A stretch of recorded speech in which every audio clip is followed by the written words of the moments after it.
Om Namo Bhagavate Vasudevaya. Om Namo Bhagavate Vasudevaya. Om Namo Bhagavate Vasudevaya. Om Namo Bhagavate Vasudevaya. Om Namo Bhagavate Vasudevaya. Om Namo Bhagavate Vasudevaya.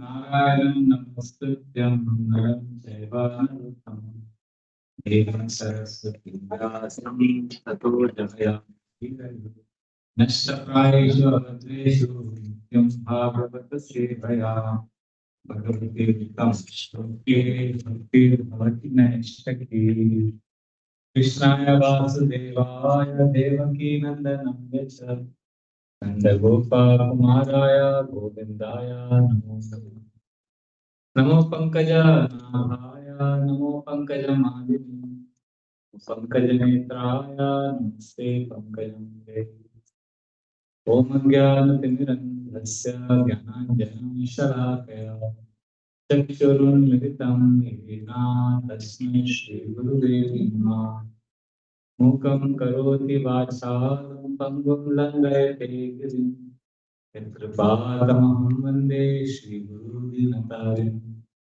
Paramananda Madhavam Sri Chaitanya Mishra Namo Vishnu Padaya Krishna Preshaya Bhutale Srimate Bhaktivedanta Swamini Namini Namaste Saraswate Deve Gauravani Pracharini Nirvishesha Shindavani Paschatare Sakarini Vancha Kalpatarubhascha Kripa Sindhubhya Vacha Patitanam Vaishnaviko Namo Namaha Jai Sri Krishna Chaitanya Prabhu Nityananda Shri Advaita Gadadhar Srivasadi Gaura Bhaktavrinda Hare Krishna Krishna Krishna Hare Hare Hare Rama Rama Rama Hare Hare Hare Krishna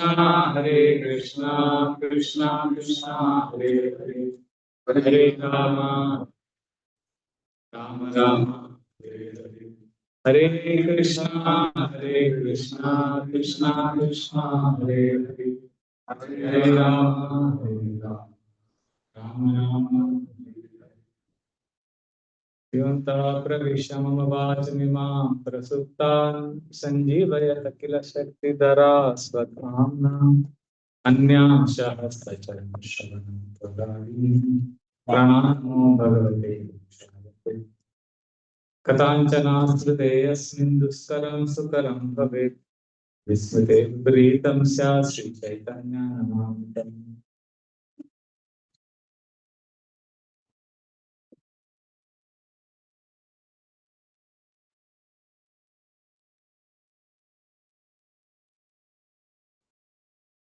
Hare Krishna.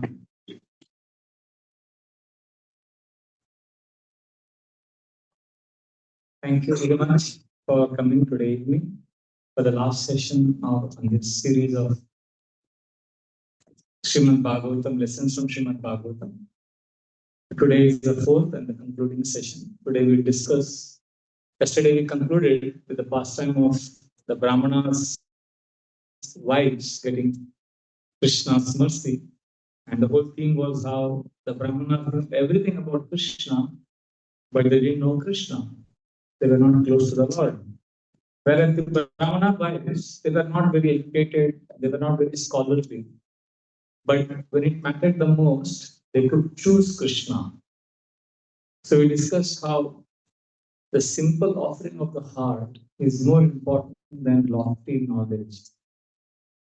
Today we discuss on how we can actually know Krishna, what exactly it means to have a relationship with the Lord. So for that we discuss the pastime from the 15th chapter of the first canto, which is when the Pandavas, they choose to retire from their kingdom. For the pastime, briefly, is as follows. Krishna is in Dwarka, Pandavas are in Hastinapur, and Arjuna decides to go and visit Krishna. And he doesn't come back for a long time. Maharaj Yudhishthira is very concerned what has happened to Arjuna, why has he not returned? And finally Arjuna comes back and he's very forlorn, he's very weak. And Yudhishthira Maharaj asks him, what happened? Why do you look so weak? And then Arjuna reveals how Krishna has left this world and he was trying to protect the queens of Dwarka, but he was defeated by infidel, cowherd men, ordinary people with ordinary bows. And he says, I'm Arjuna, the greatest warrior, but I was defeated by very, very ordinary people. I lost all power because Krishna is not here. And then he's in extreme depression because Krishna has left his world. At that time, what gives him solace? What gives him peace? Because we all will go through situations where we will be extremely overwhelmed, feel weak and lonely. Somebody like Arjuna has felt weak. What to speak of you and me? Arjuna was someone who could control wind, could control cyclone by the prowess of his bow and arrows. And he has felt overwhelmed. So this means we also will feel. But just like Arjuna got strength from something, we also can derive the same strength. What helped Arjuna? The Bhagavatam reveals in the 27th verse of the 15th chapter that he began to meditate on all the instructions and guidance he received from Krishna. So during times of distress, when we meditate on the Vani, the instructions, the sound potency, we derive a lot of things. So these are 4 verses in this chapter which reveal the power of sound and what happens when we take shelter of the instructions. You can please repeat after me these verses. First one. Deshakalartha yuktani Vrittapopashamani cha Haranti smaratas chittam Govinda Vihitami Desha Kalartha Yuktani.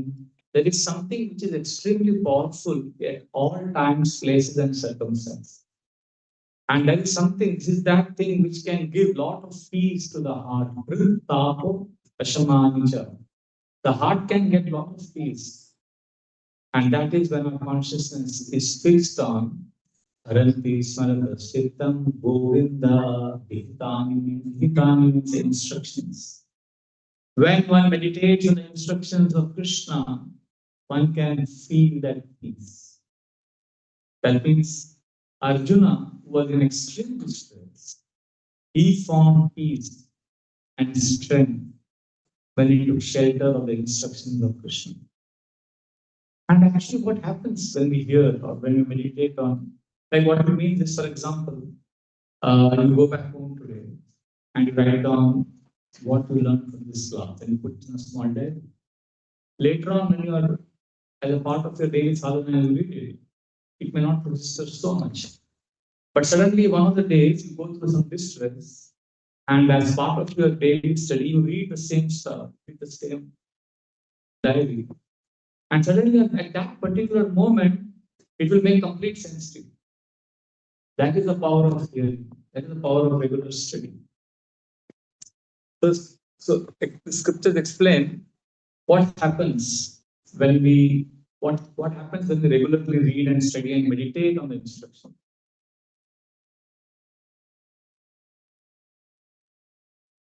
Evam chintayato Vishnu Krishna Padatato Saurdenati Gadena Shantasi Vimalamati. When we meditate on Krishna's instructions, slowly that meditation leads to Krishna Pada Sarvodham. That meditation leads to the meditation on Krishna's lotus feet. More we meditate on the instructions, that leads to meditation on Krishna's lotus feet, and the lotus feet starts expanding in the heart. which means our remembrance of Krishna becomes like a blooming lotus. Saror is lotus. So our consciousness gets completely filled with Krishna. And then Saurde Nati Gadena, our relationship with Krishna becomes intense, intimate. Shanta se Vimala. We become peaceful. And if we continue to do this, what is the first thing we have started doing? Instructions. Everything begins with the instructions. Hearing or studying. Once we do that, then meditation on Krishna's form also expands in the heart. Once these two things happen, and if we continue hearing and studying, then something amazing happens. Something starts growing and something starts diminishing in the heart. What is that? Vasudevangri Anudhyana Paribrahmita Ramhasa Bhaktya Nirmatitashena Kashaya Dishanurjuna. So the more we meditate on Krishna's instructions from Krishna's lotus feet, these two things have already started doing. Vasudevangri Anudhyana Paribrahmita, something starts expanding rapidly. Ramhasa with a great force. What expands in the heart with a great force? Two things. Bhaktya, devotional attachment to Krishna grows in the heart. And what starts reducing? Ashesha Kashaya, unlimited dirt which is there in the heart. That starts evaporating and unlimited love starts expanding. Bhaktya Nirmatita Shesha Kashaya Vishanodhina. This is what happens to us. After hearing all of this, there are three things that will happen. First, we have to hear about Krishna.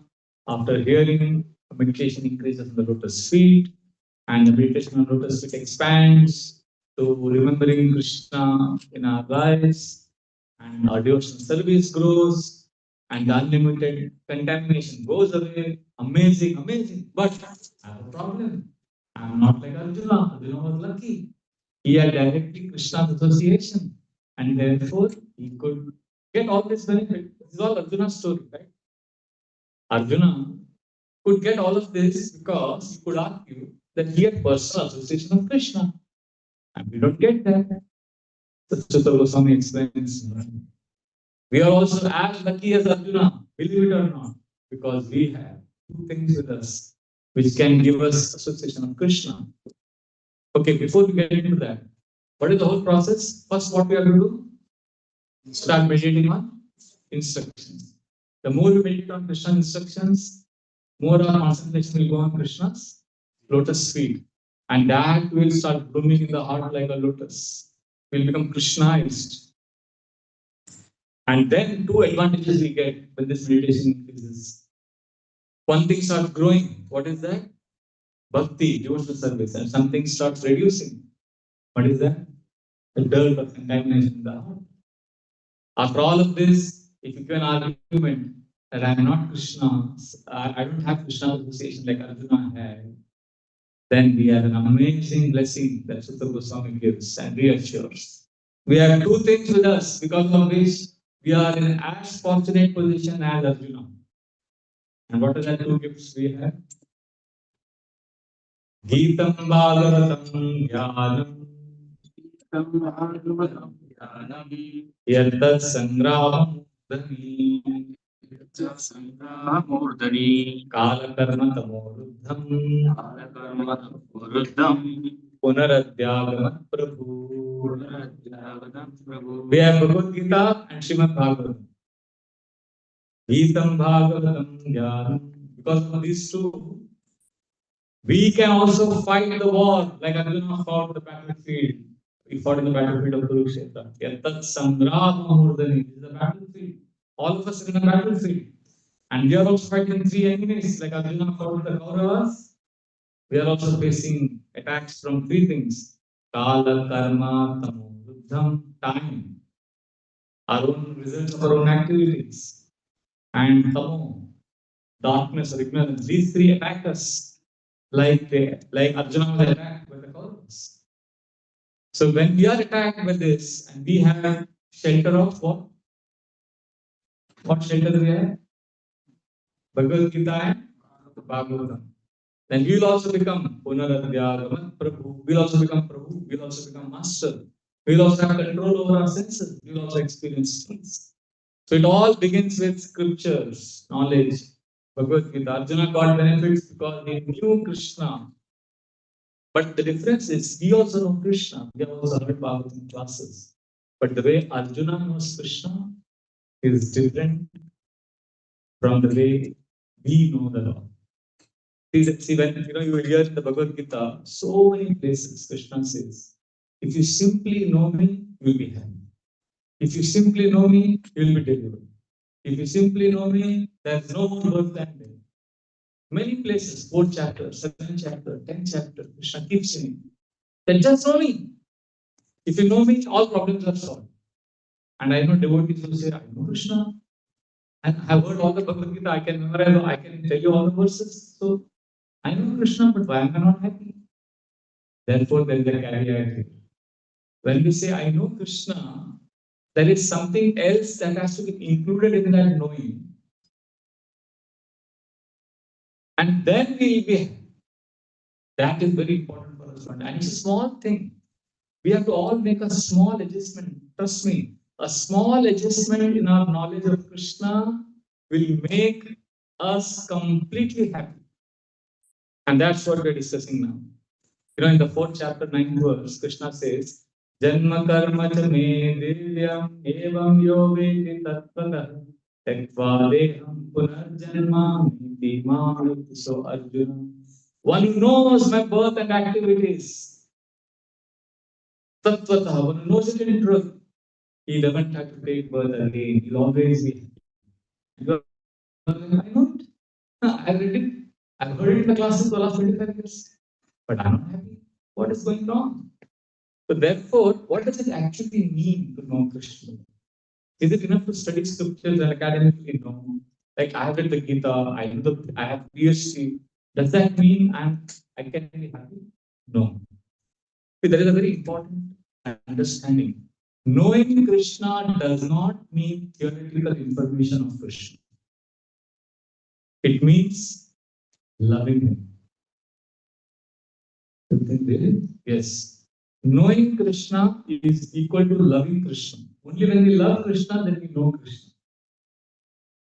Not loving like the gopis, maybe not be at that level.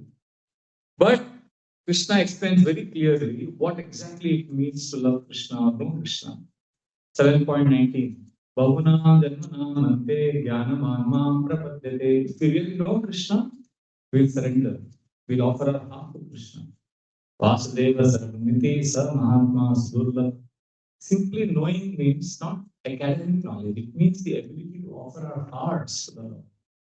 So therefore, this verse makes it very clear that real knowledge culminates in offering of our heart to Krishna. Real knowledge is an expression of love. See, just knowing all the pastimes, you may read the Krishna book and you may know all the pastimes.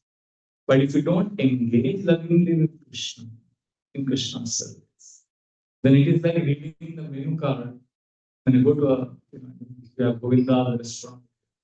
In Mumbai, we have a very fancy restaurant. You get all kinds of exotic pizzas and all Italian, Mexican items. Then you read the menu card. Wow! And you know the menu card very well. You know everything. All the items in the menu card. And somebody asks you, have you tasted any of them? No, I haven't tasted anything. I know the menu card very well. So, does it really know? No. Knowing the menu card is not the same as experiencing the food that is there in the restaurant. Similarly, when we say knowing Krishna, we may know Krishna like we know the food items in the menu card. But when we experience Krishna in our lives, then we know.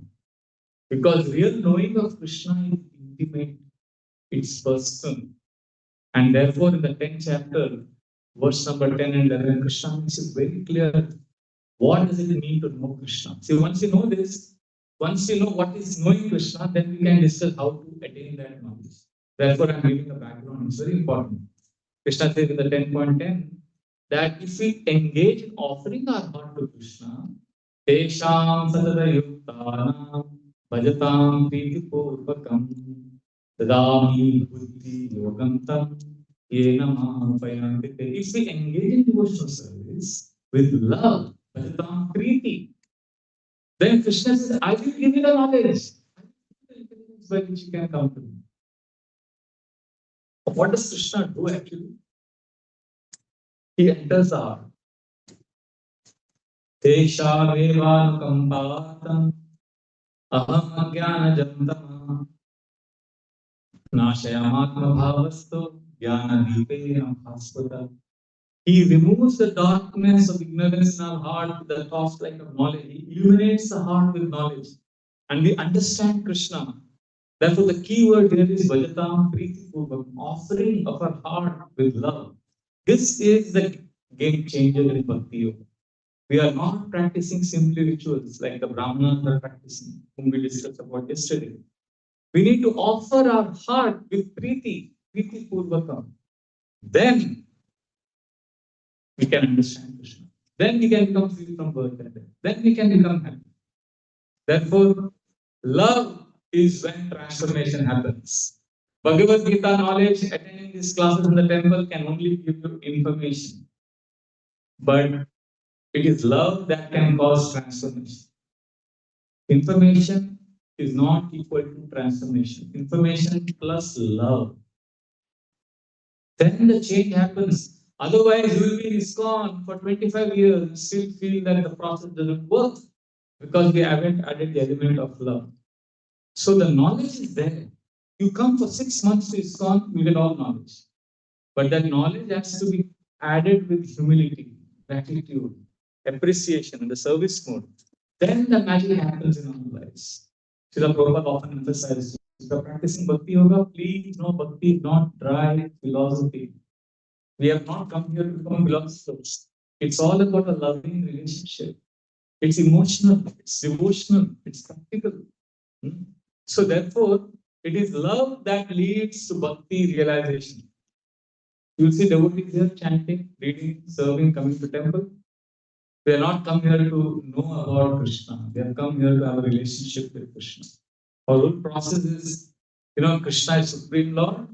And if we offer our heart, the Lord reciprocates.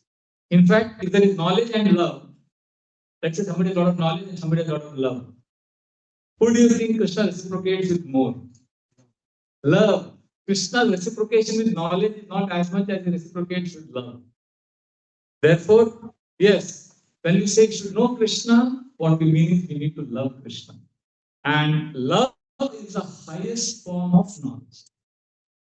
That is what was the main quality of the wives of Brahmana who we spoke about yesterday. So, when we say to know, I want to know Krishna in truth, what that means is I want to serve Krishna with a heart full of affection, full of love. And that's what will deliver. So now let us understand how we can develop this love for Krishna. How we can actually develop knowledge about Krishna. So we should know first that there are 3 levels of knowing Krishna. So I tell you what are the 3 levels. You don't tell me, but you tell yourself. You answer this question in which level are you in? Okay?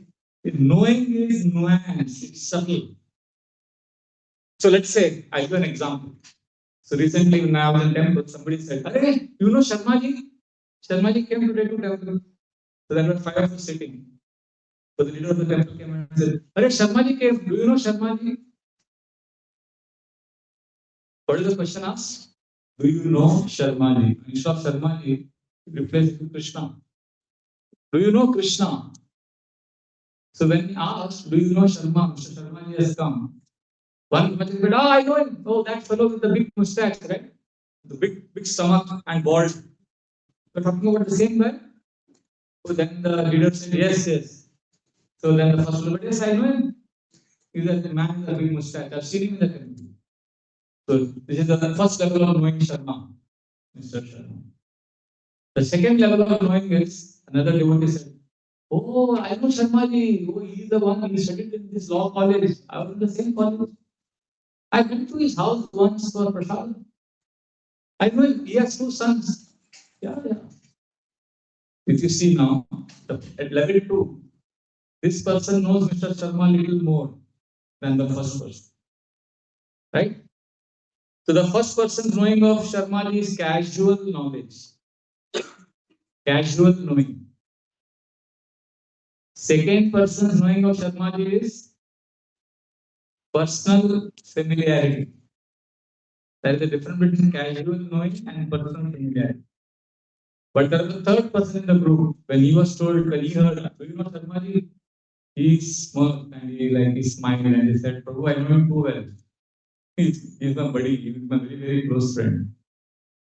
So basically, he was hinting at a very intimate, very nuanced, very living experience, very lively relationship. So all three claim to know Mr. Sharma, but the third person actually knows him completely. So what is the third person? See, there is 3 things. First one was casual knowledge. Second one was personal familiarity. The third one is interesting. It is an intimate experience. So, and all 3 of them say they know Mr. Sharma. Now, similarly, when I say I know Krishna, it can be at one of these 3 levels.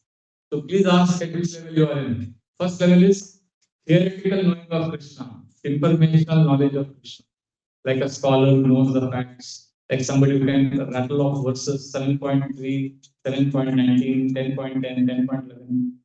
I memorized this verse. If you ask me, what is 18.66? I immediately tell you.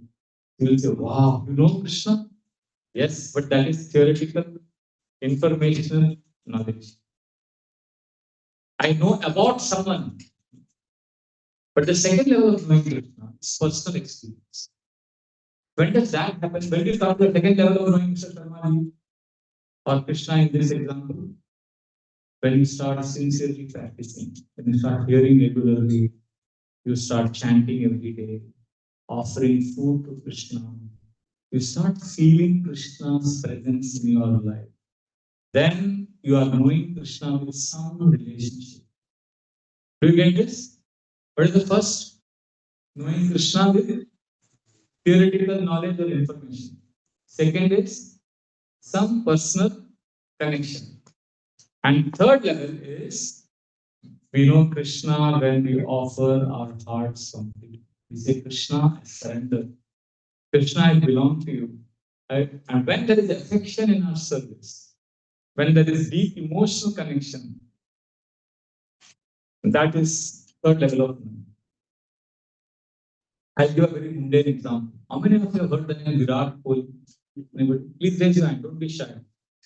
I'm not going to give a class on Virat Kohli.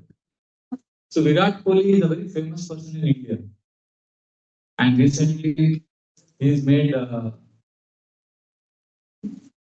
Krishna consciousness very attractive to the youth in India because he went to one very famous Babaji 3 times in 1 year. And there were videos of him chanting on his beats, his counter beats. It went viral.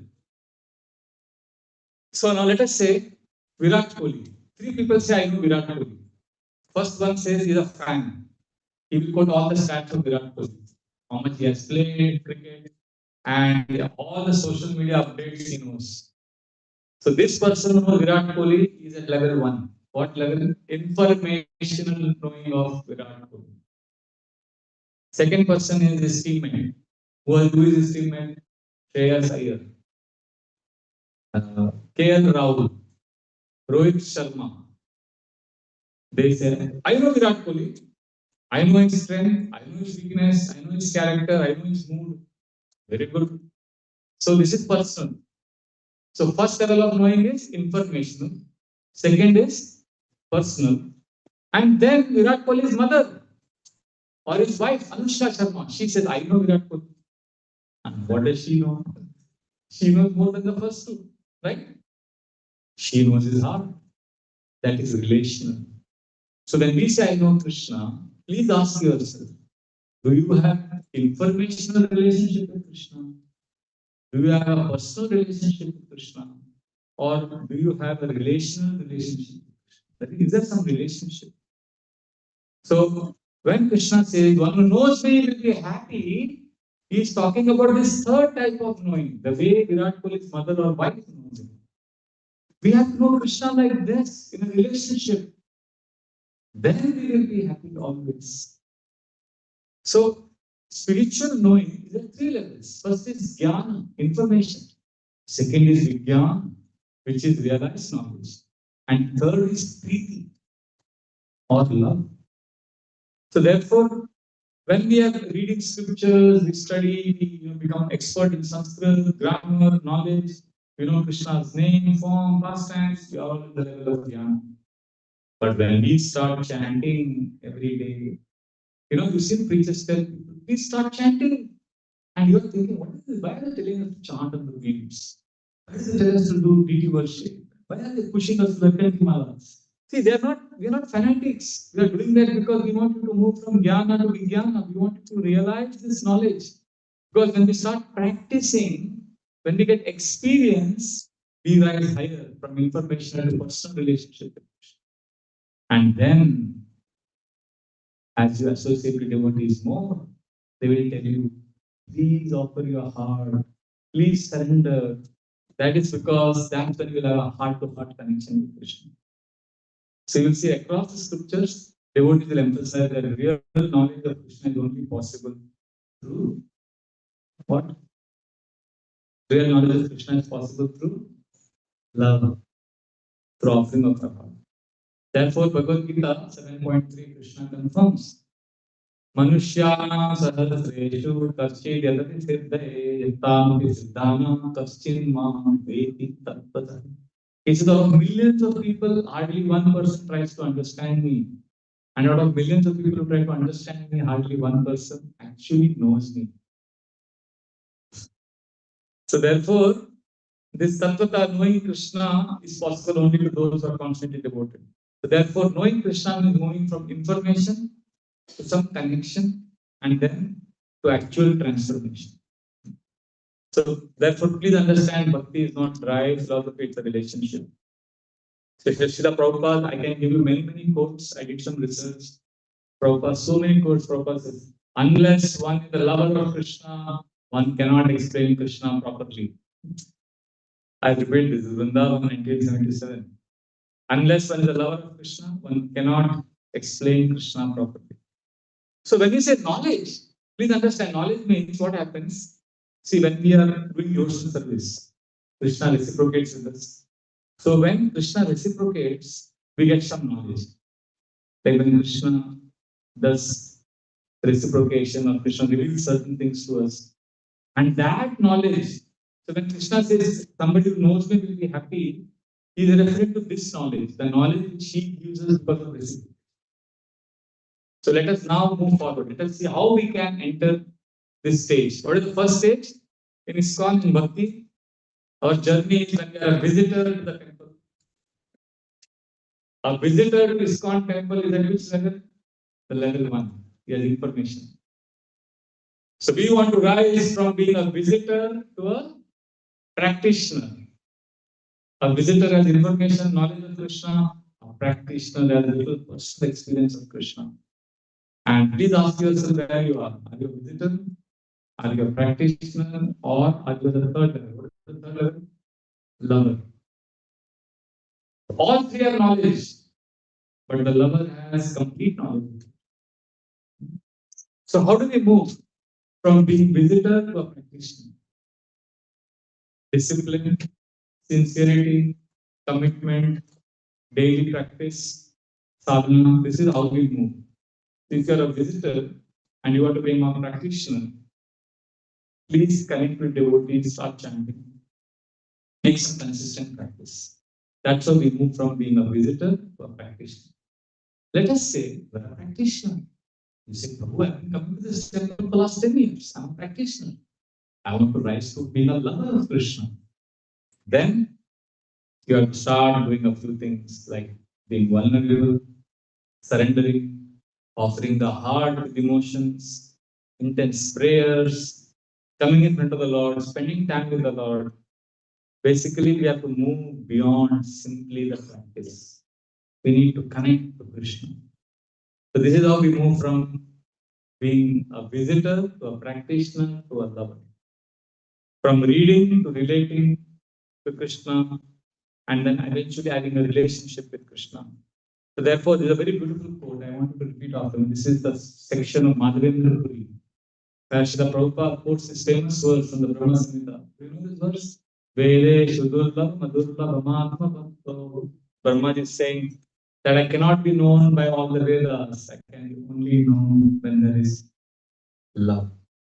So in that purport, Srila Prabhupada writes an extremely powerful statement. Please repeat after me. One cannot understand Krishna simply by reading Vedic literature. Simply understand Krishna simply by reading the literature. Although all Vedic literature is meant for understanding Krishna, Although all Vedic literature is meant to understand Krishna, one cannot understand him one cannot understand him without being a lover of Krishna. without being the lover of Krishna. Amazing statement. I'll just repeat this again. Please repeat again. Beautiful. One cannot understand Krishna simply by reading Vedic literature. One cannot understand Krishna simply reading Vedic literature.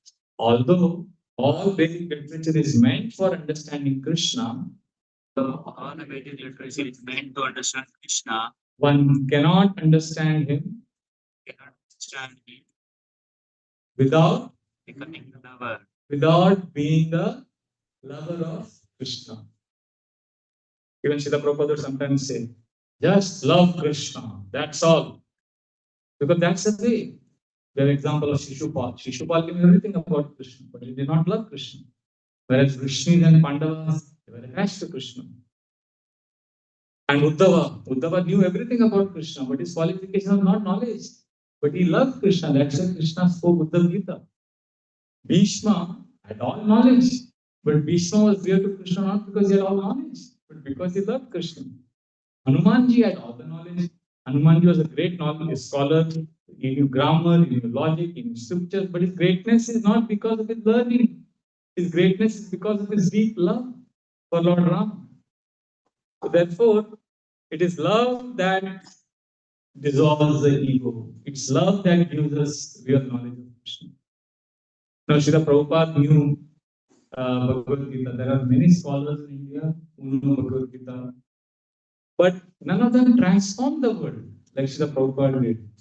Because although he didn't have political power, he didn't have any resources, he loved Krishna, therefore he could spread the message of the Bhagavad Gita. He could spread the message of Krishna. So this is love that empowers us to carry Krishna. So therefore, this is the main thing. Prahlad Maharaj did not memorize the Vedas, he simply loved Krishna. The gopis did not go to the universities, but they love Krishna, they offered everything. So what Krishna responds to is not logic, but love. And we want to have this love. So we chant, we study, we come to temple, not to know about Krishna, but to somehow develop love for Krishna. Because this is an emotional, trust-filled, and it's a fulfilling experience. And the theoretical understanding that we have, the reading of scriptures, this is just the beginning. What we're doing now is the beginning. So please ask yourself, don't tell me where are you on the journey? Are you a visitor? Are you a practitioner? Or Intimate. Or a lover of Krishna? So let us say, now what are the next steps? We are going to discuss a few steps that you could immediately practice and see the results. Let us say you are a visitor. So how will you move to being a practitioner? Daily commitment, right? Discipline. Let us say you are a practitioner. How will you move to be a lover? Trust, Krishna, vulnerability, emotionally surrendering. So from paper, which is non-knowing, we want to enter the stage of practice. From practice, we want to repeat prayer. So when Krishna says, one knows me, is always going to be happy, he means one loves him. So therefore, let us pray to Krishna, not for information, not for our problems to be solved, but for affection. Not just for facts. We don't want facts in bhakti, we want feeling. So therefore, this is love is the most only credential that matters. So let us now discuss how we can move. Some basic steps I'm going to discuss with you. 5 things that we could do by which we can rise from being a visitor in Krishna consciousness to a practitioner, then to a lover. Okay? The first step is, this is the most difficult, so that's why I'm thinking about it at the beginning itself. But it is the most important. First step is honestly ask this question every day or regularly. What is the question? Can I honestly say I know Krishna? Please ask this question to yourself. Can I honestly say I know Krishna? What will happen when you ask this question to yourself? When I sit alone and I ask this question, can I honestly say I know Krishna? I get contradictory answers in my heart. What do you think is the first answer I get? Do I really know Krishna? Answer is no. N-O. The answer is very clear, very loud. But also, you'll see simultaneously when you ask this question, you'll also hear an answer which says yes. Because the fact that you're asking this question means you are a sincere seeker. And that sincerity gives you peace immediately. Therefore, I don't know Krishna in one sense, because to know Krishna means not simply to recite his names or pastimes. See, to know Krishna means you should be able to feel Krishna's presence in your breath. We need to feel Krishna when we are making choices. When we are sitting silently, we need to feel Krishna's presence. And when we act, when we do service, we need to feel Krishna is there. That's when we know. This is the definition of knowing Krishna. But I don't have that. But when I know that I don't know Krishna, then I become humble. And in that humility, I develop deeper knowledge because I become qualified for Krishna to reciprocate with me. Therefore, along with humility. So the two things here. One is I don't know Krishna, but because there is humility, I will also feel hopeful. And I become qualified for Krishna to transmit knowledge in my heart. Therefore, we begin to know Krishna when we say, I don't know. Not theoretically, but actually, when we ask this honestly this question, do I really know Krishna? Do I really love Krishna? So that becomes our qualification. That becomes the starting point. So this desire to know Krishna, this desire to connect with Krishna is our first and most important step that we need to take. And this requires us to spend some time with humility. So what is the first step to develop love for Krishna? Honestly asking what question? Do I know Krishna? Do I really know Krishna? Second step is very, very important. It is gratitude and introspection. Basically, make a clear framework and move conscious. Gratitude is not a feeling, gratitude is a practice. So your first step is, of course, you're coming to the program, you're hearing, you're knowing. So you're reading about Krishna, the mind is engaged. But you see, despite knowing all of this, there is dryness. There may not be bliss in bhakti. So that time, this introspection helps. Like, for example, let us say you're hearing today's class. Instead of simply writing notes and hearing like a ritual, you could do some introspection tonight before sleeping. How can this today's class, which I heard, how can it help me develop love for Krishna? This is called introspection. Or what does today's class reveal to me about Krishna's heart? When we go deeper into what we study or hear, that is called introspection. Then you will notice, when you start doing introspection, you start noticing that you are entering the space from information to personal, informational space to personal space. A small shift starts happening inside when you become introspective in bhakti. You start developing feelings for Krishna. Therefore, it's very important to practice introspection and especially gratitude, because then you start moving from being a visitor to a practitioner. You start becoming serious. And if you are a practitioner already, then again, introspection and gratitude helps. Because now Krishna is God, you start reaching out, But still, when we are praying to Krishna as a practitioner, we are filled with selfishness. I want to improve my chanting. I want to be a good devotee. I want my family to be happy. So then what we do? We start practicing gratitude. Thank you, Krishna, for giving me this gift. Thank you for giving me a good family. Thank you for giving me a good job. Thank you for giving me association of devotees. So when you keep thanking Krishna repeatedly, then inadvertently, you will not even realize how, but in an expression of gratitude, you may land up saying, Krishna, you've done so much for me, thank you. What can I do for you? How can I please you? And when we say this sentence with feeling, we have entered the third stage of knowing Krishna. Because now we are having a relationship. Because in a relationship, we don't talk only about ourselves. If you love someone, you don't talk to them only about yourself. You also talk to that person about that person.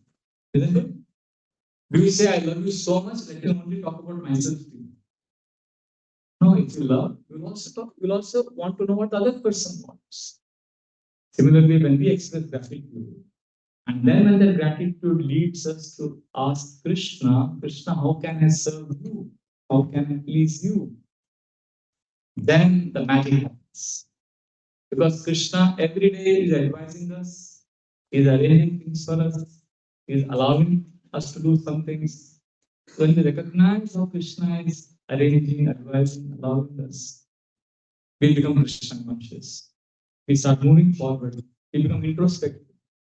Like, for example, I had this beat bag. I was sitting in a train and I was chanting and I felt a little drowsy. I kept my beat bag on the table and then I took a short nap. And then my destination arrived.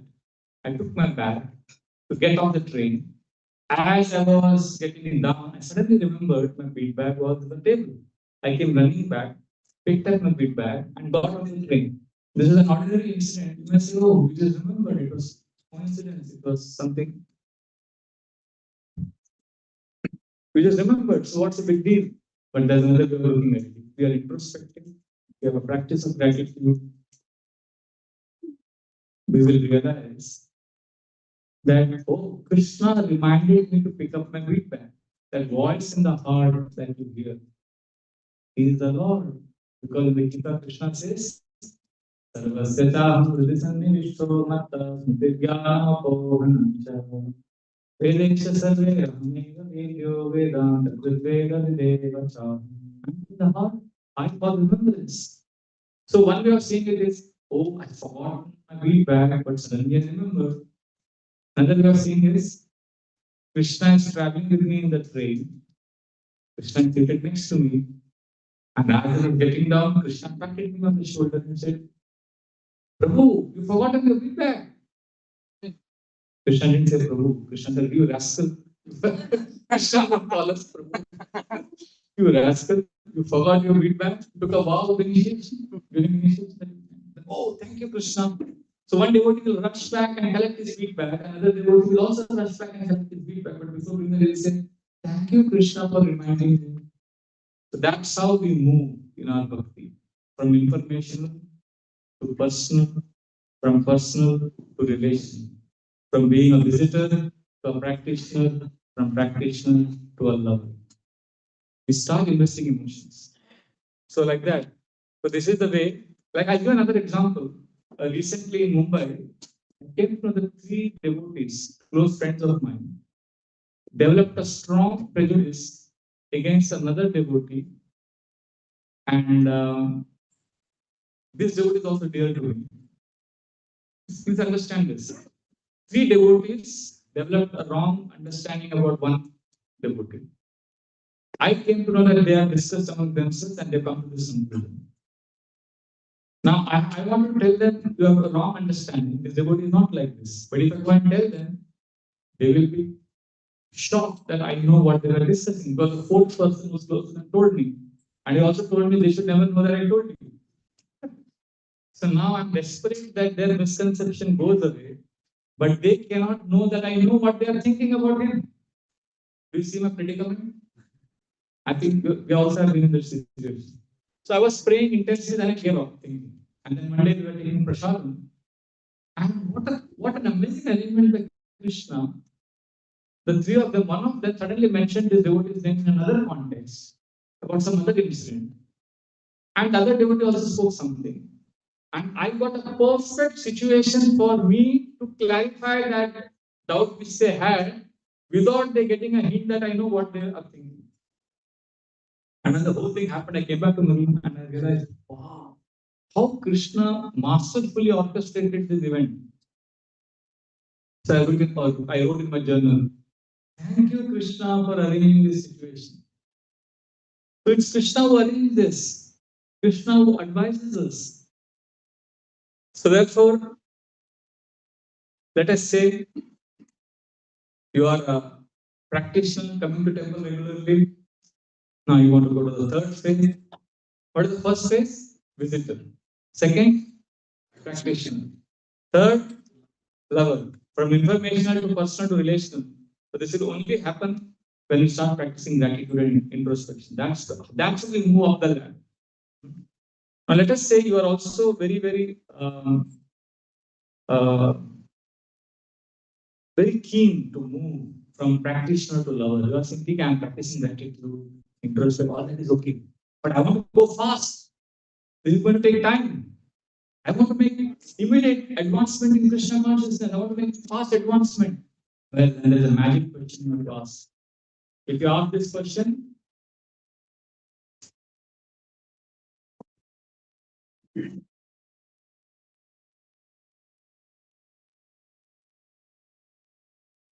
Shri Sharan Madhav Bhagavan ki jai. Jagannath Krishna. Salam Krishna. Nitai Gauranga ki jai. Narasimha Bhagavan. Okay, so now let us say you want to make rapid advancement. We don't want to take a long time to gratitude and introspection.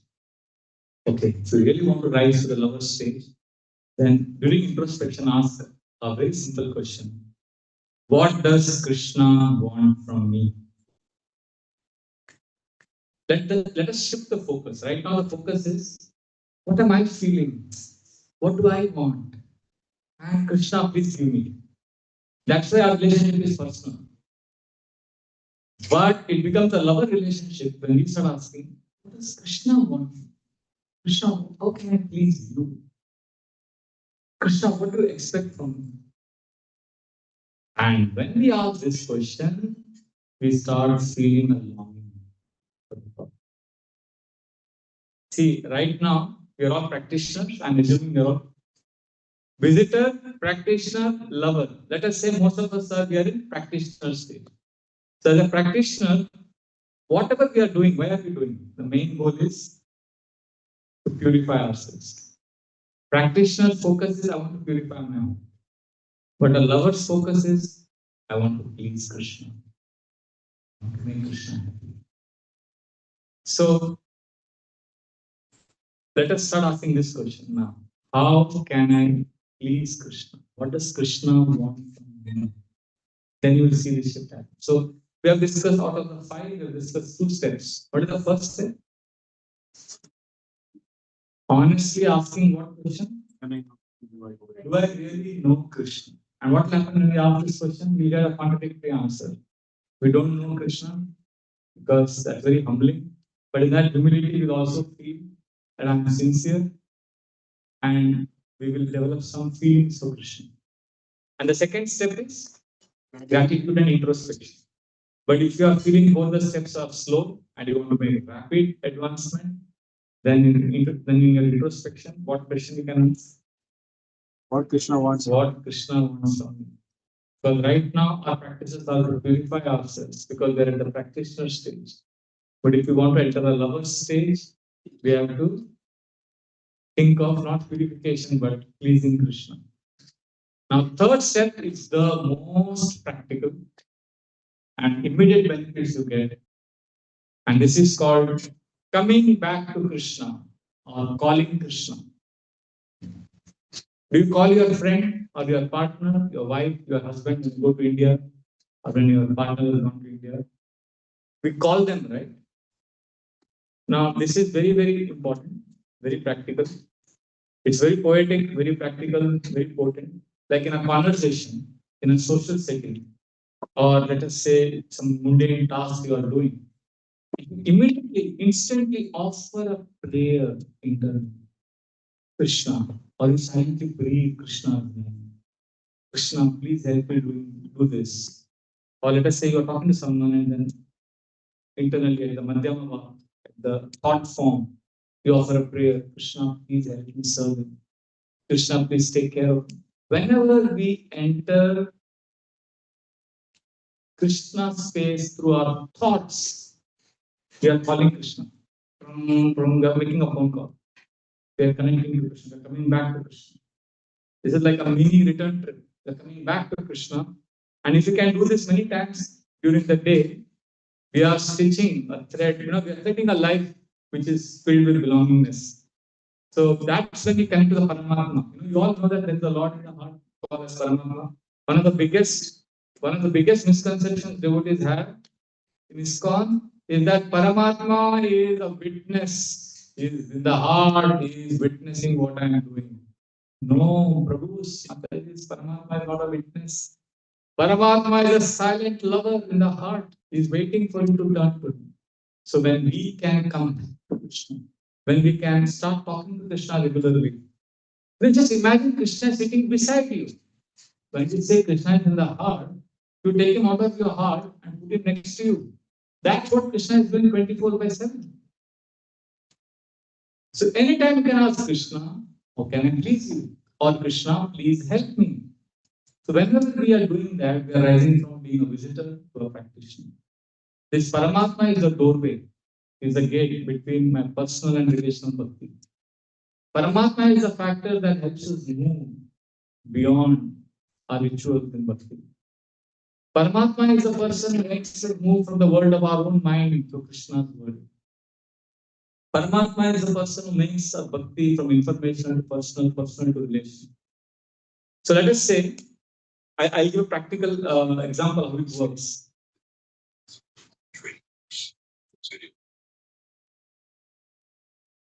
Let us say we are at a visitor level. Okay, some of you are visitors here. Let us say how we can move to being a practitioner. So if you want to rise from being a visitor to a practitioner, a good practitioner, this is how we'll call Krishna. This is how we'll come back to Krishna. We'll say to the Paramatma in the heart. We'll say, Krishna, please help me get a good job. Krishna, please help me get a good wife, good husband. Krishna, please help me in this interview. Krishna, please help me. So what you're doing? You're coming back to Krishna. When you're praying like this, you are actually connecting with Krishna. And you are moving beyond informational to personal. You are having a personal relationship. But it is selfish. You're asking about ourselves. But it is a good space to be in because you are treating Krishna as a person. At least you're not simply reading about Krishna, you're actually praying already for your own job, own comfort. But you are building an emotional presence with Krishna. Krishna becomes real for us. But we can't stop there. If many of us are praying every day, Krishna, please help me, Krishna, please protect my children, we are in the personal space. But we are not entered the third space. We have to enter the third space where we start praying differently to the same Paramatma. We start praying. What are we praying when we are in the practitioner state? Krishna, please get me a job. Help me. Help protect my children. But when we want to enter the lover stage, we pray like this. Krishna, how can I serve you? Krishna, how can I please you? Krishna, I really want to please you. Krishna, please guide me. How can so this is when we are thinking of Krishna's desire, we are moving to the lover stage.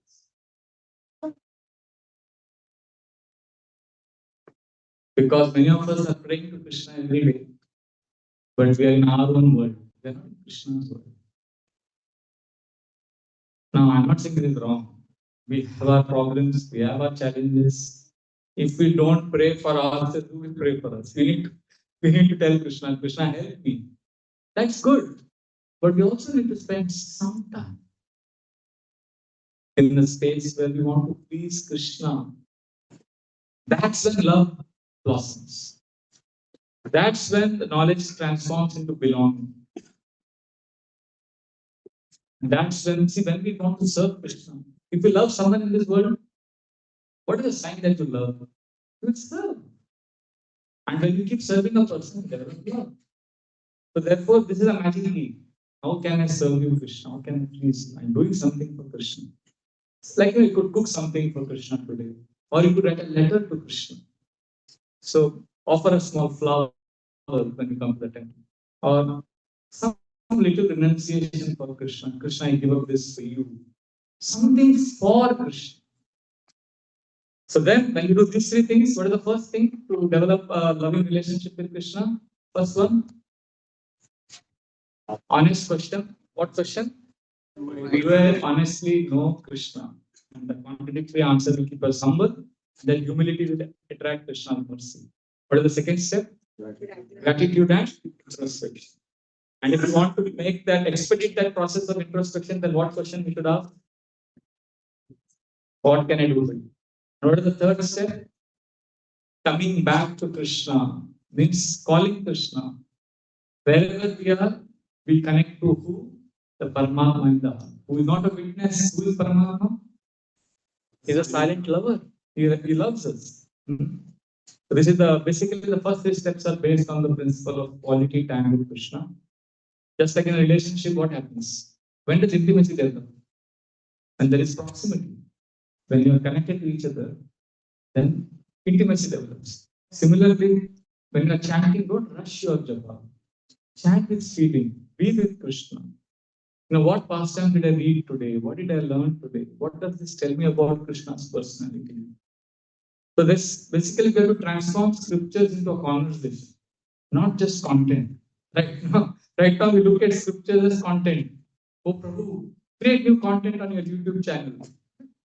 Somebody is telling me, oh Prabhu, I've seen your lectures on YouTube. They're all same, please give us new content. So I tell them, but scriptures is not for content, it's a conversation. We're connecting with Krishna. The same thing has to be discussed again and again and again. Okay, anyway, after the three steps that you follow, the mind will still harass. Therefore, we need a fourth step, which is very, very powerful. This is called the right internal dialogue or affirmations. Means the internal dialogue means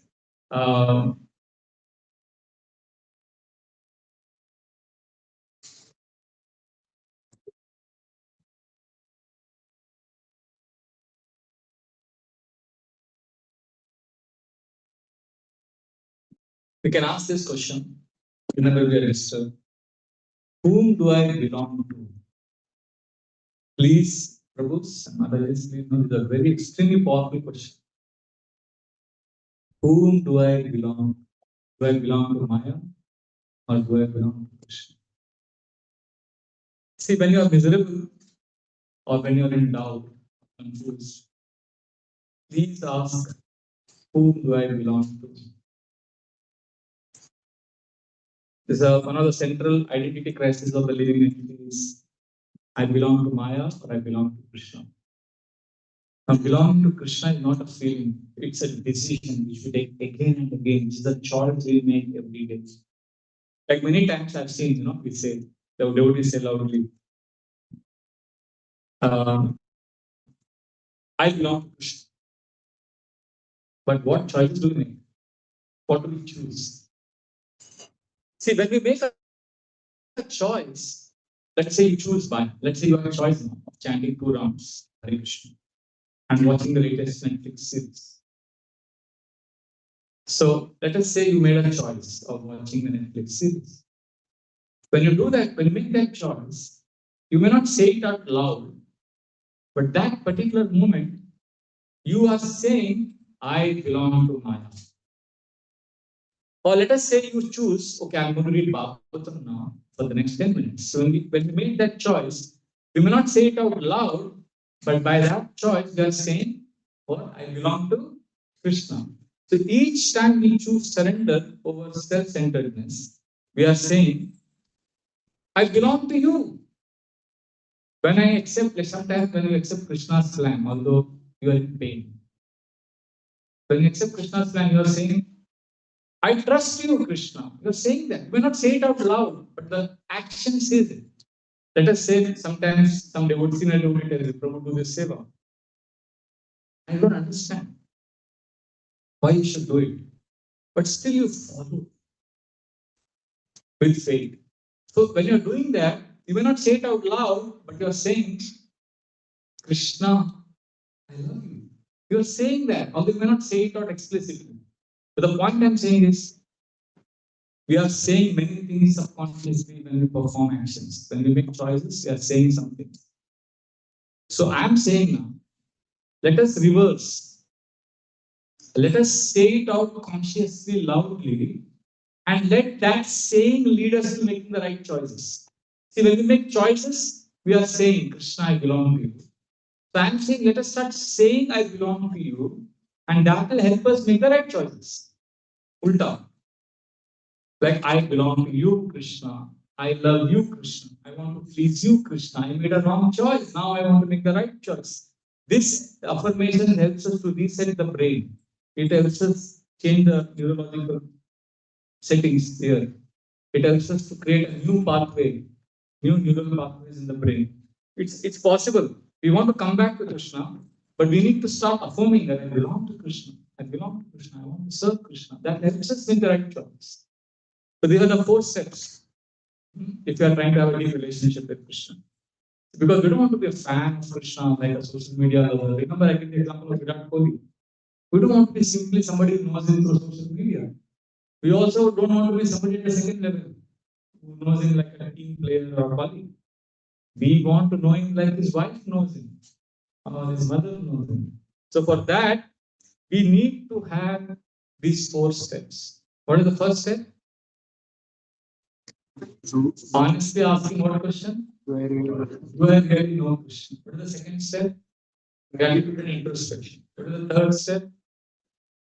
Coming back to Krishna. Third step is coming back to Krishna, which means connecting to who? The Paramatma in the heart. That is the third step. What is the fourth step? Huh? Whom do I belong? Or affirmations. Internal dialogue. This is the fourth step. Therefore, we want to know Krishna at the third level. Now, just like I was giving the example of Anushka Sharma. She says, I know Krishna. No, she says, I know her husband. She knows her husband. She knows Krishna also. But she says, I know my husband. Virat Kohli, his teammate, Rohit Sharma says, I know Virat Kohli. And you say, I also know Virat Kohli. But all three are different. There's a difference between knowing Krishna by a stranger and by a family member. So Anushka Sharma, she's seeing Virat Kohli as raw, unfiltered, his vulnerability, his joy, his weaknesses, his strengths. She knows him really well. So when we know Krishna's rasa, Krishna's mood, then we know him. And this comes from vichara, rasa, chanting, naam, seva, and especially offering of the heart. So this is how it works. Simple, very simple way to know. I have a relationship with Krishna at the level of informational, personal, or transformational. Simple. Information means, what can I get? So this is a question they're always asking. When you come to temple also, what can I get? What is in it for me? This is informational or visitor consciousness. Practitioner consciousness is, how can I connect? How can I purify my heart? How can I improve my chanting? And that time also, it is selfish only, but it is better because we want to be serious. We are investing emotions in Krishna. It is better than the first. But lover is, what can I give Krishna? What can I do for Krishna? This is how we progress in bhakti. Another affirmation at the fourth, this is the fourth step of talking about. Another affirmation we can do is, let me receive your love. When we make this prayer, Krishna, let me receive your grace. Actually, this is the most vulnerable and most powerful prayer. Krishna, I want to receive your mercy. Because we're not demanding love, we're opening our heart to receive it. So, and Krishna is more than eager to give us. So, right now our false ego is blocking. But when we offer this prayer, we're letting the false ego melt away. So, many of us are unfortunately using Krishna but bhakti is all about offering Krishna. You know, right now Krishna is the means for my ends, but I want Krishna as the end. So we are trying to flip the whole prayer. Right now we are saying we are practitioners because we are saying, Krishna, please let me achieve this. Krishna, please help me get this. But when we become a lover, when we change the prayer to Krishna, how can I serve you today? Krishna, how can I please you today? I'm again and again saying, Prabhus, this may not be practical to do the whole time, but at least once or twice in a day also if you say. Rest of the day you pray for yourself. No, it's okay. It's completely okay. You are well served. We have our problems, we have our challenges. No problem. But at least see, if you love someone, you'll also want to do something for that person, right? So at least once in a day, Krishna, I love you. Can I do something for you? Because right now, Krishna has become Krishna, not our beloved. Krishna is our assistant. We may not say it. We may say Krishna is my God, but we treat Krishna as my assistant. And our whole mood is this world is my home, and Krishna is a guest. Come, Krishna, you can do something for me. Good. You are my assistant. No, we want to become Krishna's lover, then we have to start seeing Krishna as our beloved Lord. So this is some of the things I wanted to share. There are some more things, but I want to. Oh, I said 5 steps, right? So I shared only 4. And last one also I will share.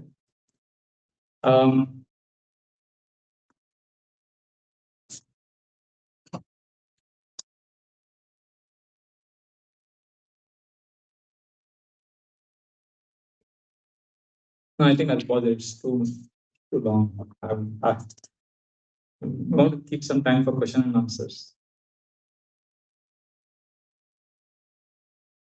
So let us conclude the 4 steps.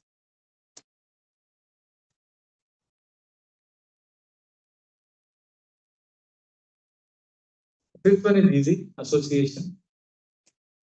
This is the most easiest way because if you spend time with those who love Krishna, then you will also be able to recalibrate who you belong to. You belong to Maya or belong to Krishna. So whom we associate with, those who speak about Krishna, those who give you information of Krishna, or those who speak with affection for Krishna.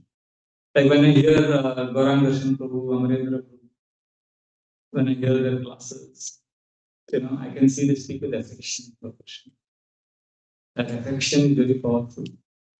So spend time with those who have affection for Krishna. Ask them how they remember Krishna. Ask them how they do bhakti. So this will give us a mirror on how relational bhakti looks like. So this is very, very important. And when we practice these 5 steps, then we will start knowing what Krishna wants from us. We will realize that Krishna doesn't want my skills, my achievements. Krishna wants my heart. Krishna wants me to offer my love. So even if it is small and insignificant, we have to offer our heart. And also Krishna wants us to surrender, but surrender not in the sense of a defeat, but in the sense of intimacy. So ability to trust Krishna even when it is hard. So Krishna wants us to reciprocate with him because Krishna has already given us a lot of things. But if you see in our classes, we always talk about how Krishna reciprocates with his devotees. And we want to hear in classes also how Krishna reciprocates with his devotees because we want to have faith that Krishna is taking care of me. Because subconsciously we are saying, I'm doing so much for Krishna. Does Krishna reciprocate? But actually we should be asking, am I reciprocating? So when we start practicing these 5 steps, we will start realizing that I have to reciprocate with Krishna. And we'll also start hearing that Krishna wants us to be happy in relationship with Krishna. And the most important, when we start practicing these 5 steps, we will realize that Krishna wants us to help others come back to him. He wants us to share this knowledge with others. So please allow Krishna to transform our lives, allow Krishna to transform our lives. And we will be able to hear Krishna's voice. Sometimes devotees say, what do you mean? How does Krishna's voice sound like? When I had a voice note on the WhatsApp, I know how somebody's voice is. But how can we hear Krishna's voice? Simple. If you want to hear Krishna's voice, practice these 5 steps. And then you will hear Krishna's voice. I'll tell you how Krishna's voice sounds like. Like, let's say you come to temple, and suddenly you hear a shloka from the Bhagavad Gita or Bhagavatam, and that verse moves you. or it resonates with you. When that happens, that is Krishna speaking. Or let us say you're interacting with devotees and suddenly some realization comes to you. That realization is Krishna's voice. Or let us say you are with devotee and some devotee comes and says some very kind words, and genuinely the devotee appreciates you from the heart, and your heart is touched. That is Krishna speaking to that devotee. And sometimes even in the temple or when we are looking at the video, suddenly an overwhelming sense of peace may envelop your heart. It's Krishna. So Krishna does speak to us, but his voice is not the voice like gross, made of material sound. Krishna's voice can be heard through our daily practices. So I will pause here. We can have some discussions now. So the 5 steps to move from being a visitor to a practitioner to a lover. The first step is honestly asking the question, do I really know Krishna? And the contradiction, the paradoxical answer will keep us humble and qualify ourselves to receive Krishna's love.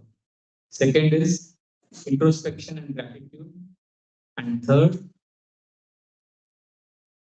coming back to Krishna by connecting to the Paramatma in the heart by offering prayers.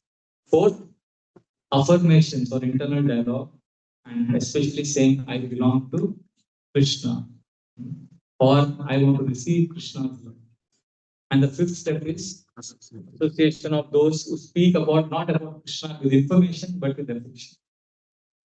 So when we have these 5 steps in our life, then we can hear Krishna's voice, we can feel Krishna's love, and we can actually know Krishna, like Arjuna knows in the first canto, 15th chapter, which is what we study today. Hare Krishna, Krishna Krishna, Hare Ram, Ram Ram. Thank you very much. Hare Krishna.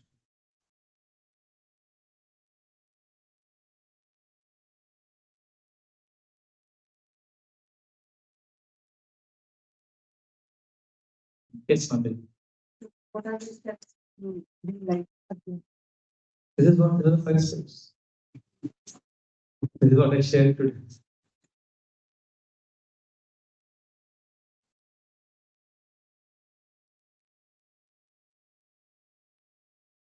I have a comment when you are saying that, you be know Krishna, when you are saying that. In my mind, I was saying that I don't know how much I know about Krishna, but everything which, when we do the things, when I do the things, in everywhere I can feel his presence.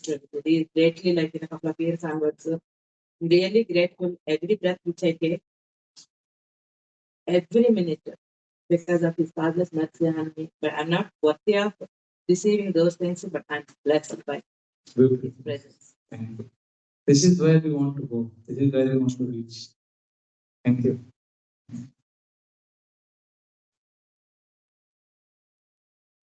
See, I've seen many devotees teach affirmations.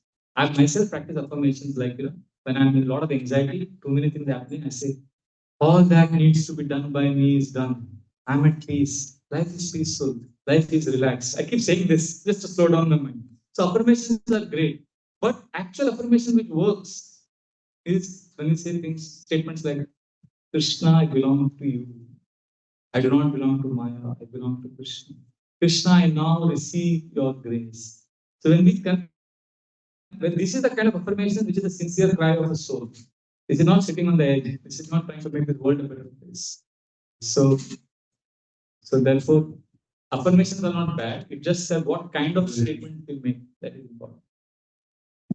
Yes, any other questions? Yes, bro. Okay, we'll take that question. Yes. So Prabhu, that example, how is that information different from Pear? Because Pear could also be like that Krishna, please take care of me. Yes.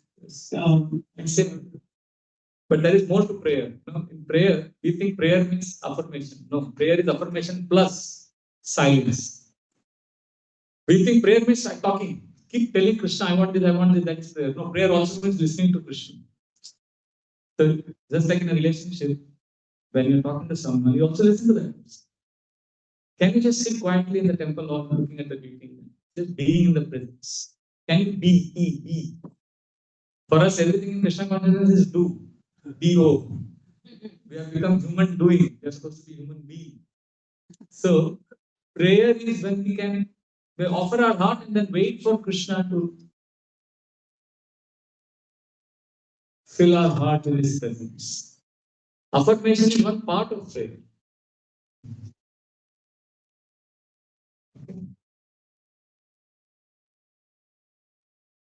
Shivoki, which have some clarifications, some doubts also. Trying to find some doubts that what I have occurred in the past from today and yesterday's lecture. I find doubts here, so if I read my question from Professor.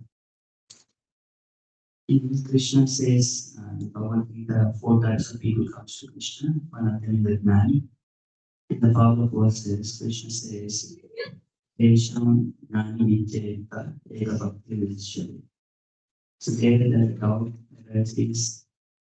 So Gnani is someone who has very determined and Eka Bhakti is very fond of. So is Krishna referring there? A Gnani is someone who pursues Eka Bhakti. And then follow verses Krishna says, Bhavanam Janmanam Videna Yuvam Mam Pravati. So is it referring to that Gnani who has Eka Bhakti for many lifetimes? And then now connected to the gopis. The gopis wish that the form condition Krishna, whatever is they have the love by listening about Krishna. And my understanding was until that day they were asked to give food for Krishna. My understanding was that they never saw Krishna, but they only heard about Krishna. So if you connect all these dots, these gopis have performed Eka Bhakti for so many lifetimes. Bhavanam Janmanam and that's how they have shown the affection. So all these 4 different places are trying to make my Prabhuji. Let me I don't know the answer to this question. You can ask someone who knows it. Maybe somebody knows it, they can answer. I don't know. I'll also have to spend time on this question. But according to what I have understood, is that gopis are or Brajavasis, they are beyond knowledge. See, at our level, we need knowledge to love Krishna. We are in darkness, so we need sunlight. But gopis' love is beyond light. For their love to manifest, there is a darkness in it. So, how do you understand this? Simple. There is, okay, please understand like this. There is complete darkness, and we are confused. So, what we need at that time? Light. So, we don't know what is life, what is death, who is God. That is darkness. Then we become big at Bhagavad Gita. We become Jnana. That is like knowledge coming.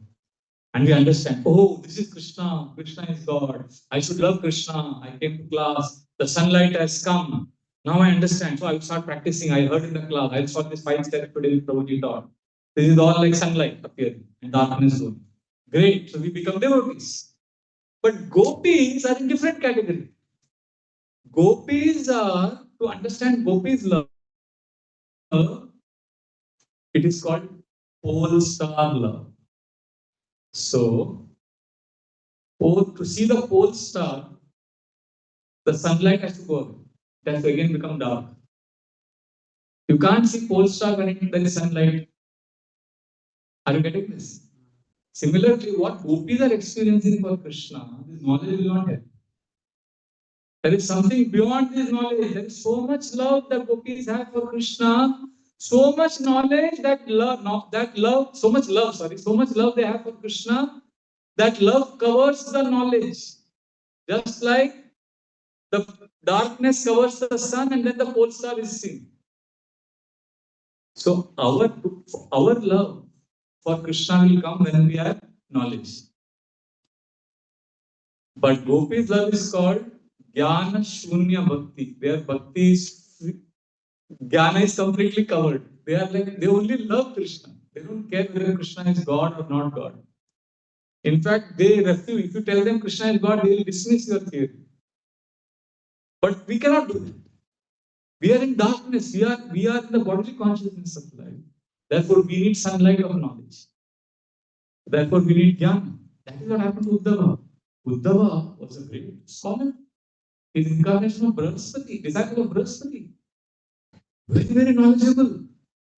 And he went to Vrindavan to educate the Brijvasis that Krishna is God. So he's telling Nanda Baba and Nanda Yashoda, Nanda Baba, Mother Yashoda, why are you crying?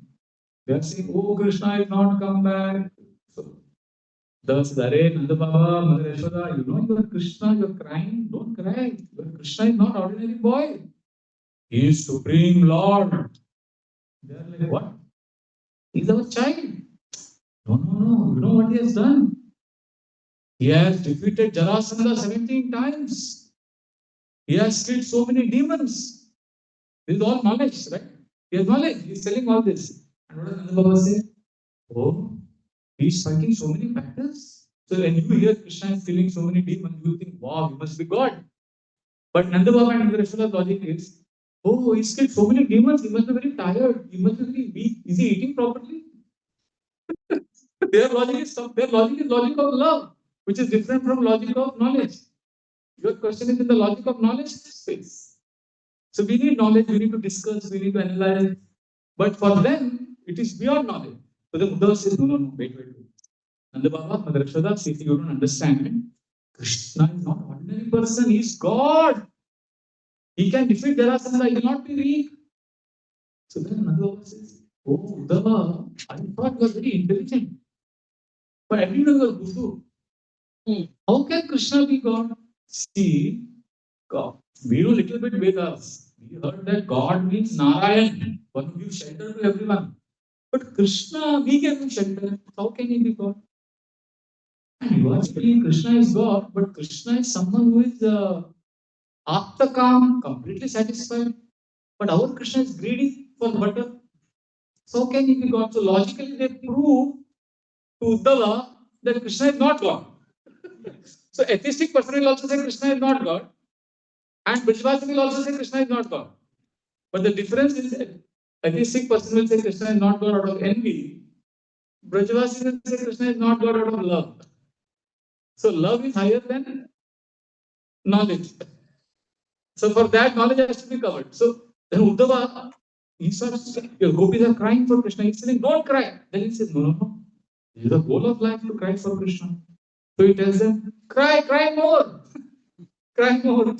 So Uddhava went to Vrindavan wearing the hat of knowledge, Jnana. I know everything about Krishna. Bhavanam Dharmanamante, that was, Jnani is the best. Yes, I know everything about Krishna. I am very close to Krishna. He was also lover of Krishna. But gopis are even more lover. Because Uddhava's love for Krishna was Jnana Mishra Bhakti. He loved Krishna with the mixing of knowledge. But Gopi's love was Jnana Shunya Bhakti. Jnana was gone.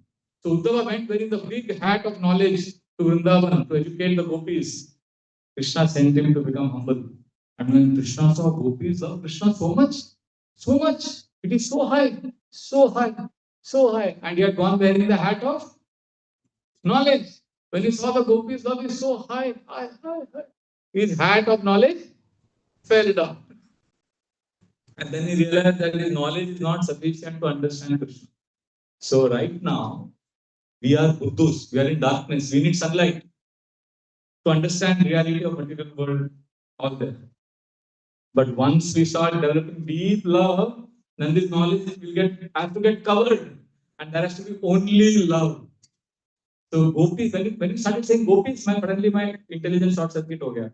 Because if you don't get gopis, if you talk about ourselves, all that jnana and all discussion is okay. When Brajavasis enter the picture, then whole game changes. Krishna consciousness becomes a completely different dynamics. So our goal is we want to reach that stage, but we can't artificially go there. You know, what Srila Prabhupada said. So You cannot understand Krishna. Krishna is very deep. So one devotee said, Prabhupada, but you wrote so many books for us to understand Krishna. Prabhupada said, no. I wrote so many books so that you understand that you cannot understand Krishna. So we want to love, that's what I said today, no? We want to love Krishna. Why? Because ultimately it is love that will help us understand Krishna completely. In the real sense. But technical understanding we will not get. That is why the question has, my ability to answer this question has limitations. Yeah, so that's the way it is. But you can still consult some other devotees, get a more answer that will satisfy. Hare Krishna. One follow-up question. I can take this question first. And Quickly, I just want to add just one line. Like when you were saying about the gopis, right? That knowledge is covered by love. So as a which Prabhupada writes in the purport of Lord Rama's chapter, there is these gopis in the previous age were the sages of Gaganarayana. So they were already knowledgeable, they acquired everything. yes, that's a good one. That's a good one. Yes. They already had knowledge in the previous life. So that Bhagavad Gita was also. Yes, that's perfect. Thank you. Thanks. Anything else? You have another question? Somebody else has a question? Can take or else can take. Prabhuji. Vasudeva Sarvamiti Samahatma Sudeva. Then when it comes to the Maharaj, they don't express that Vasudeva Sarvamiti. And then the instruction of Bhagavad Gita is the idea to the myself. Sorry, it don't apply to them. They are beyond Bhagavad Gita. Bhagavad Gita is for us, for you and me, not for Brajavasi. The Brajavasis don't believe Krishna lifted Govardhan. The Brajavasi's theory is, कुछ माखन सा बल बढ़ो, कुछ गोपन करे सहाय, श्री राधा जी की कृपा सो गिरिवर लिए उठाए. They say, oh, he's eating nice butter. Mother Yashoda has made because of that he got strength. And the Gopal also say, we put our sticks there. And Govardhan was so ecstatic because we are performing so much worship. So Govardhan became ecstatic and he started floating. And Krishna, to take credit, you put your finger up. They have a whole different theory. They will not understand all the Krishna's. With their present logic, they will not understand. Once Krishna killed one demon, so Sri Rama and so Krishna said, who is this? Is this somebody else? Or Krishna? Come Krishna, then they wrestled with Krishna. And in that wrestling match, Krishna got defeated. Then they said, yeah, Krishna. Normal. So but once Krishna said, don't tease me, I am God. Don't you know, I did this, I went to Aghasur, I killed Aghasur, I lifted Govardhan, I did this, I killed Putana. So then the voice started saying, Krishna, we know, Putana got killed because Mother Yashoda is always praying for your safety. Our mantras killed Putana, not you. And Govardhan, actually, we all had already lifted Govardhan with our sticks. You just put your pinky finger and you took credit. And Aghasur, we had already entered Aghasur's mouth and we had killed him. We just entered in the end. So they just won't get convinced that Krishna is God. So Rupa Goswami gives a very good analogy. He says, sometimes you'll see in the 10th canto that Gopal is saying, oh, is Krishna God? He's doing all this?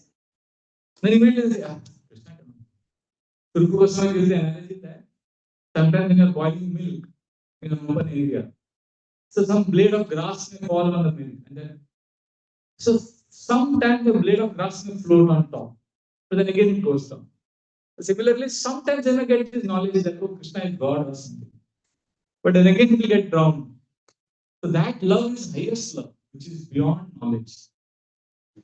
That is our goal. Aradhya Bhagavan Braje Chatanya Tatham Vrindavan Ramya Upasana Brajavadu Varge Naya Kalpita Srimad Bhagavatam Pramanam Prema Kumarto Maham Sri Chaitanya Mahaprabhu Madamidam Satradharanam Pada. So we have this goals.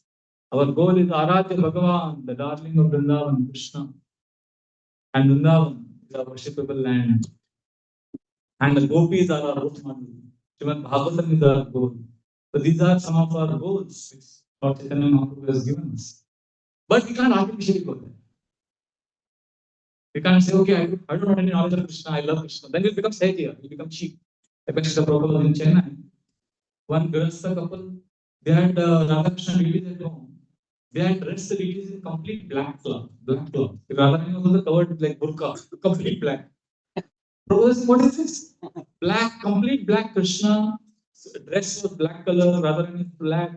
What is this? So they said, no, our deities are so effulgent, their effulgence is so glaring, we are not able to take it, so we have put blackness. The Prabhupada, this is cheap. They are saying like that. And one family told Swami Prabhupada, they were not chanting, they were not doing any bhakti. Swamiji, please tell us about Ras Leela. We want to hear about Ras Leela. Prabhupada said, that's a very advanced topic. We should not artificially discuss that topic. No, Swamiji, we are very excited. They were very stoners. They were thinking, Prabhupada could have said, oh, just to please them, he could have spoken. But it is a very advanced topic. We should not prematurely discuss this. We should have basic knowledge first. No, Swamiji, please tell us about us. Then Prabhupada told his song said, you may be qualified to hear it, but I don't know the topic. Prabhupada doesn't know. Prabhupada knows very well. But because they were not qualified, Prabhupada did not give them. So we can't artificially go there when the Gopas and Gopis are. We love them, we relish their pastimes, but we fix ourselves, we want the knowledge of sunlight knowledge to be there. Krishna Surya Sama Maya Hoya Andhaka. We want to remove that illusion. And then when Krishna is happy with us, Krishna will cover our intelligence and fill our hearts with love. That is up to Krishna. But our job is to be in knowledge of Krishna. Is that okay? Because this is only the Bhagavad Gita actually was given to Surya Bhagavan.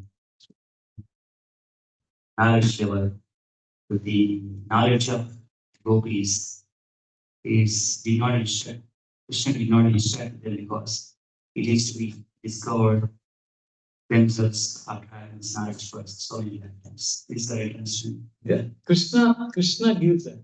It's not, we can't discover. See, we can go from ground floor to first floor. Krishna is the second floor. From first floor to second floor, we cannot go. We have to come from ground floor to first floor. From first floor to second floor, how we go? Krishna will pick us up. So, from ignorance, which is ground floor, knowledge is first floor, love is second floor. So, from ignorance, we cannot go to love. From ignorance, we can come to first floor, which is knowledge of Krishna. And then, knowledge means third level of knowledge, from our side, offering heart and all that. So, when we come to that level, from ignorance, first floor, then we wait. We wait for Krishna to pick us up. There is no staircase, there is no lift from first floor to second floor. We have to be there and Krishna, I love you. Krishna, I offer my heart to you. So Krishna says, he is knowing the third level of knowledge. Very good. Now he is qualified for the highest level. Then Krishna will pick us up. So Shuddha Nam is not achieved, it is received. Namaprad is where we are. Namabhas is our effort coming to first floor. But Shuddhanam, love of Krishna is given. It is not earned. So that's the way it is. Is that okay? Can we stop here? So my sincere gratitude to all of you for giving me a chance to do this 4 days Katha. 4 days? Yeah. 4 days Katha on Srimad Bhagavatam. I'm extremely grateful for this opportunity to ISKCON Seattle and all the devotees who welcome me every year, make me feel at home, make me feel very loved and give me a lot of respect. I feel very touched. And today afternoon, I was telling my family that there are 2 things about ISKCON Seattle which has deeply nourished me. One is the children, the way children are growing up here. It gives me a lot of faith in the process of Srila Prabhupada. And second is the community spirit. I see devotees struggling. They are really struggling, but they are having a community spirit. They hold on to each other. They tolerate because they know that we are nobody else other than devotees. So this is wonderful. It is very, very nourishing. So my sincere request, please keep this up. And please allow me to come and serve you. Thank you. The Prabhupada.